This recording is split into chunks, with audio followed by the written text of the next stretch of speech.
ubwa mbere dutegereza kubona umurundi niyamagara mukitse aronka aho yivuriza atavunitse.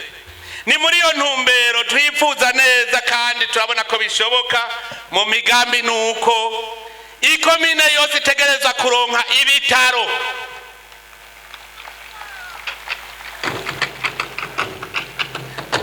Nababwiye ko nazungurutse Burundi bwose kugira ndabe yuko ibishoboka kubera bene gihugu bararira, ugasanga nk'umwene gihugu yagwaye abakure cyane ya komine, kure cyane y'ibitaro, ugasanga biramuhanze.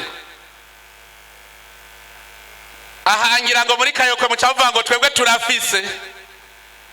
Murafise nivyo. Nandava bacavuga ngo barafise, murafise nivyo. Ikomine dafise bucironka. Kuko murazi igituma ikomine yose itegereza kuronka ibitaro nukugira ngo ikomine yose iziba ifise Ruseha baniha, kugira ngo nuwofatwa agakikwa n'amagara mwijoro iyo Ruseha baniha igenda imutori mujane hagufi ku bitaro vya hagufi.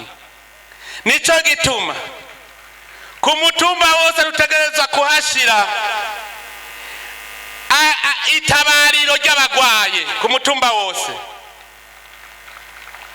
No kuvuga yuko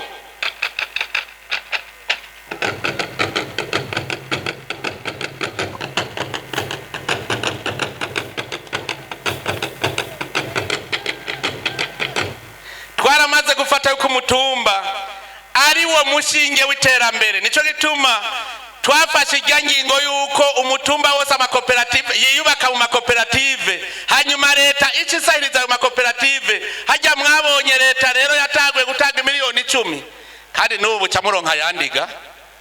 Mwari muziho vyaheze nuba yandi bucaza. Hatutarudi nyuma, lazima tusonge mbele.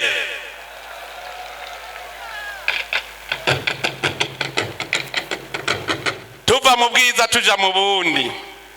No kuva ku mutumba hategeza kuba hari hujejwe amagara y'abantu. Uwo ni wazoca atabaza kuri vya bitaro vya komine Ruseha baniha igaciza ikamutora. Murumva ko vyoroshe cyane. Hanyuma ku ikomine babonye bigoye bazoheza bungururize kuri vya bitaro musanzwe muzi vya district. Hanyuma ibitaro vya district kuko vyo birama komine menshi, dutabe dushike no ku bitaro vy'intara no ku bitaro vy'igihugu, bimwe byose birushanya ubushobozi.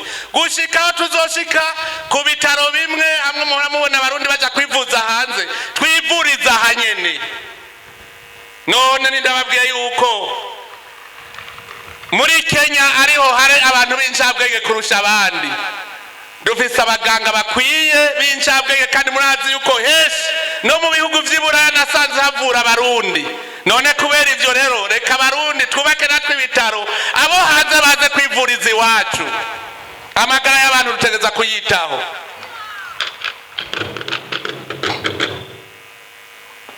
Kugira ugira amagara meza kandi utegereza kunywa amazi meza.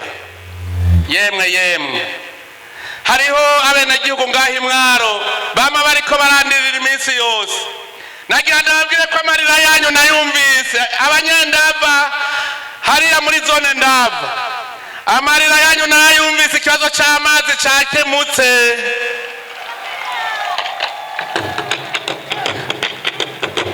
Mbere mweho nagira ndababwire yuko nta mezi 6 azohera ubunyene guhera uno munsi harura, nta mezi 6 azohera mutabonye amazi mu mpanuka kuko mwarize ndavyumva.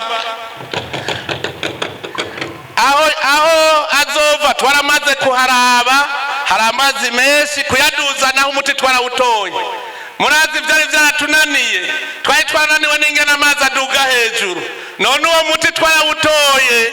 Ikibazo c'amazi ubu abahora bavuga ngo dukeneye imoteri, twaratoye umuti. Ubu ntibigikenewe imoteri, meruka gukora icigwa cavyo kandi amazi nayadugije ku metero 80 hejuru. Atamuyaga nkuba dukoresheje, atagitoro dukoresheje, umuti waratowe rero. Ibi ndabibwiye no mu Burundi bwose abahora bafise ico kibazo kiraheze. dutegereza kunywa amazi meza rero kugira ngo ntitugware inzoka, ntitugware za ngwara ziterwa no kunywa amazi mabi. Hanyuma dutegereza kuba dufise isuku ku mubiri. Ico kintu carangwaje umwanya muremure wo kubona abantu batagira isuku ku mubiri. Ndabazi igituma bavuga bati nta gafaranga dufise ko kugura impuzu. Ngira ndabereka aho dukura amahera yo kugura impuzu rero n'ibirato, kuko twasanze ntidushobora kuzotera imbere tukigenda miguru wazi. Ntagire uzova ngo yabuze amahera yo kugura isabuni. Turakeneye yuko ugira ugira amagara meza uba mu nzu, none urara mu bihere ukarara uriyaga, imvura yagwa imarikagwa mu gutwi.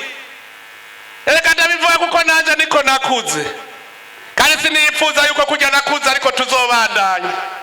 Umwana avutse uno munsi dushaka yuko azobaho neza, ntazamere kujya twari tumeze twebwe kera, dukure tumeze neza.